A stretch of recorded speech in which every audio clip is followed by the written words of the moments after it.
Let's open the book on this. What do you get when you mix internet horror, cutting-edge visuals, and a teenage prodigy? Meet Kane Parsons and his viral universe of the backrooms.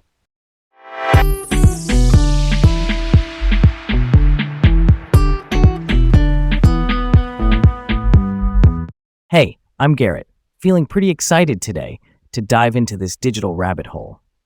And I'm Leah, super eager to unpack this fascinating internet phenomenon. All right, let's set the stage for this one. Kane Parsons, also known as Kane Pixels, went from YouTube creator to directing an A24 feature based on his Backrooms series, and he did that as a teenager.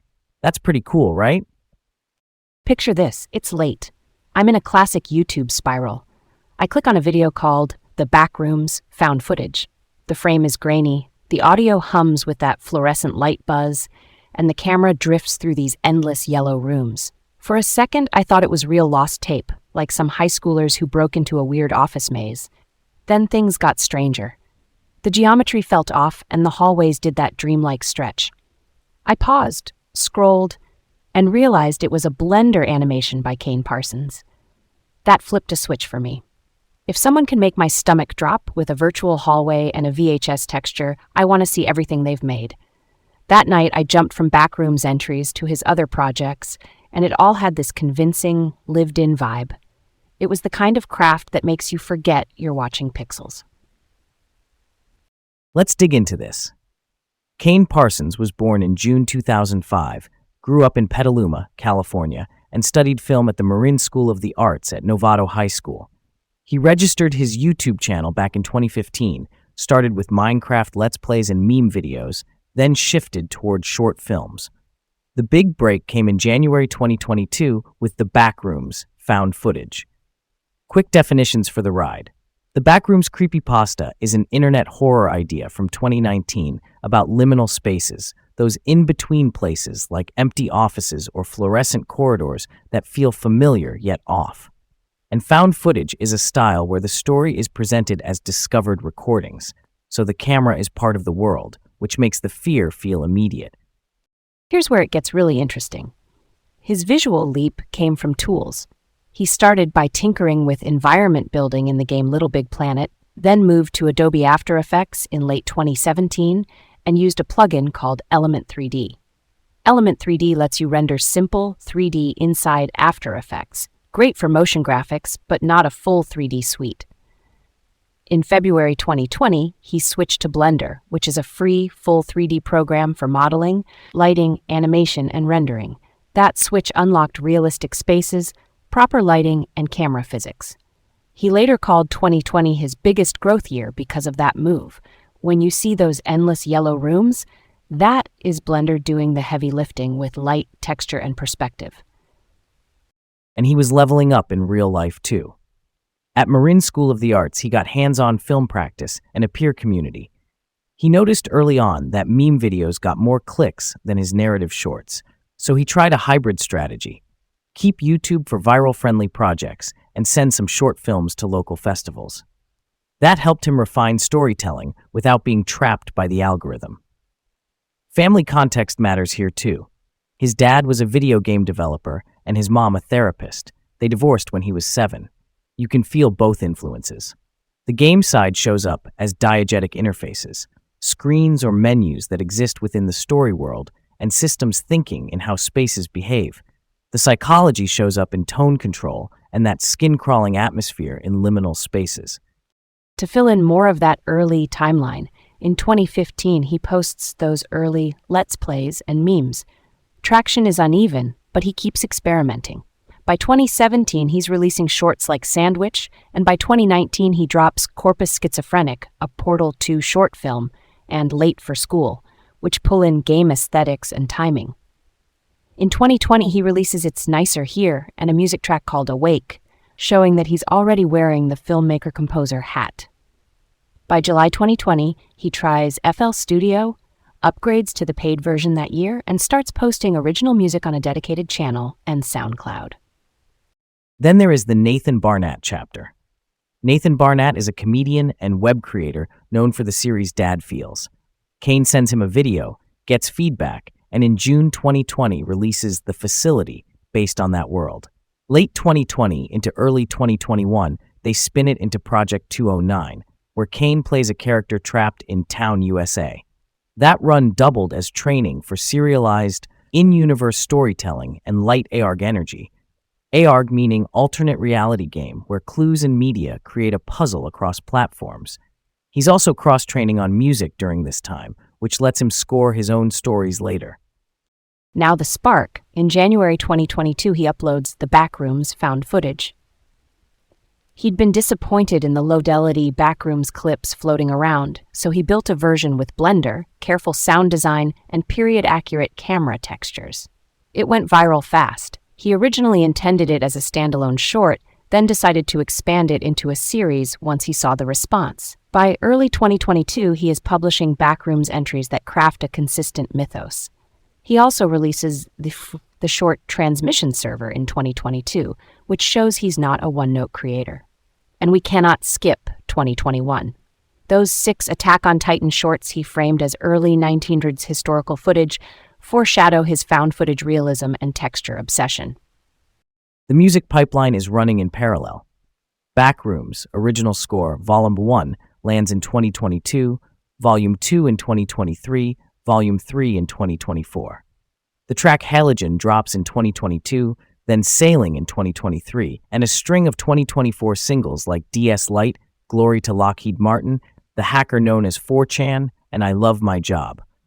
Those titles nod to internet and corporate culture, which is right in his thematic lane. Scoring his own shows gives him end-to-end control of pacing and mood, resulting in a single voice across visuals and audio that keeps the dread coherent. Then comes The Oldest View. In December 2022, he rediscovers an image of a rolling giant puppet linked to the name Julien Reverchon and starts digging. On New Year's Eve, he shares it with friends, and together they collect media through early 2023. By March 2023, he decides the rolling giant does not fit the Backrooms world, so he keeps it separate and forms a new concept. In March 2023, he publishes Renewal, the debut of The Oldest View. The premise follows a vlogger named Wyatt who finds a staircase down to an underground mall. It's modern folk horror built from found media and urban exploration, with a distinct tone and distinct lore. Meanwhile, the music keeps branching. 2023 brings Backrooms original score Volume 2, The Oldest View original score Volume 1, and albums like Damon and It's All Happening. In June 2023, he releases the concept album People Still Live Here, which seeds a new series that debuts in January 2025 with Saywell. In that story, Clifton J. Saywell is a man whose 1934 to 1946 experiences in a dimension called the Meadow are retold as a video game. The interface is diegetic, meaning the game screen is the frame of the story. In 2024, he drops albums Highway 101, Out of Sync, Side 1, and Out of Sync, Side 2, plus Damon, Volume 2. In 2025, there is I Can't Wait to Use the Internet and singles Privacy Commodity and Gather No Moss. Here is the big film jump. A24 joined the Backrooms feature in 2023 after early studio zooms that even included his parents, which highlights how young he was at the time. Quick note, A24 is an independent film company known for bold projects. The Backrooms movie releases in May 2026 with Chiwetel Ejiofor and Renate Reinsve starring. Ejiofor is an acclaimed actor, and Reinsve is a Norwegian actor known for complex roles. Kane is 19 at release, making him the youngest director in A24 history. By then, the original Backrooms found footage short sits at around 78 million YouTube views, which is wild staying power. All of that stacks into a clear impact. He set a new bar for internet-born horror by combining high-fidelity 3D with the intimacy of found footage. He carried lessons from Marin School of the Arts, kept craft development steady, and even when personal details surfaced, he kept the focus on work. The through line is control of tone across video, sound, and interface design, and that is why these worlds feel so convincing. Let's unpack a lingering debate. Some fans ask whether the rolling giant from The Oldest View could belong inside the Backrooms. I lean no. Keeping them separate protects each series' identity. Backrooms is fluorescent labyrinth dread and analog cam texture. The Oldest View is urban exploration and folk horror mystery rooted in found media. If you glue them together, you risk muddying the rules each world teaches us. I hear that, but I think it could work if handled carefully. A crossover can add depth when it respects both rule sets. The connective tissue might be diegetic media itself. If different archives point to different anomalies, a cross-reference episode could expand the mythos without collapsing it. Why would keeping them apart be the only path to clarity? Real talk, because tone is a compass.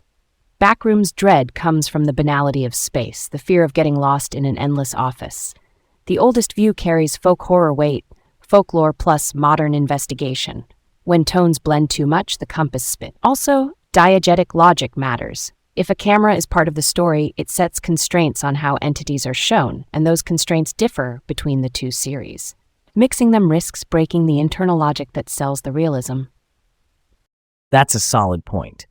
And to be fair, Kane himself decided the rolling giant did not fit Backrooms, which is why The Oldest View exists as its own thing. Fans still speculate. That's natural.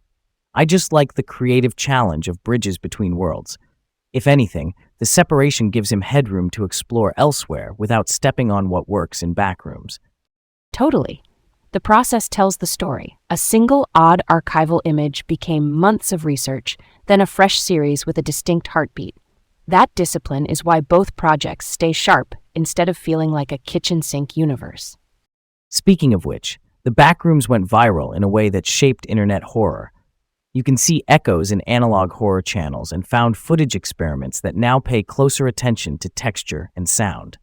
Those 2021 Attack on Titan shorts he made as faux early 1900s film showed how remix culture can carry serious craft, and it set a vibe a lot of creators chase now. And there is a ripple for young creators too. Switching to Blender, self-scoring, and releasing multi-volume soundtracks lowered the barrier to a cinematic feel. Plus, studios taking meetings with a teenager, parents on Zoom and all, signals that internet-native style is not a side lane anymore. It is a pipeline. Counterfactual time. What if he had never switched to Blender in February 2020 and stayed with Element 3D inside After Effects? Element 3D is snappy but not built for full scene lighting or complex animation. Without Blender, those Backrooms hallways might look flatter, camera motion less believable, and the scale less oppressive. Viewers might not feel that gut-level immersion. Why would that difference matter so much to someone watching at 2 a.m.? Because realism flips the fear switch. Physically based lighting and accurate lens behavior make your brain accept a fake space as possible. Then sound design does the rest. That buzzing ballast hum, the slap of sneakers on carpet, the air swallowing echoes. If the visuals were a notch less convincing, the short might have stayed a neat concept instead of a phenomenon. And career-wise, the momentum could shift. Maybe he doubles down on music and collaborations like Project 209 for longer. Maybe the Backroom still exists, but does not signal to a studio like A24 as strongly. He called 2020 his biggest growth year, so without that leap, the timeline likely stretches. Not a worse path, just a different one with fewer tools at hand. Yeah, that checks out. The Blender switch created a proof of concept for scale, texture, and control that a studio could bank on. Without it, those early A24 meetings might not happen in 2023, and we might not be talking about a 2026 feature helmed by a 19-year-old. Wild how that works out. Here's to staying curious, blending creativity with technology and telling stories that feel real enough to make you glance over your shoulder. Let's keep it moving. Follow the rabbit holes that inspire and keep it chill while we do it.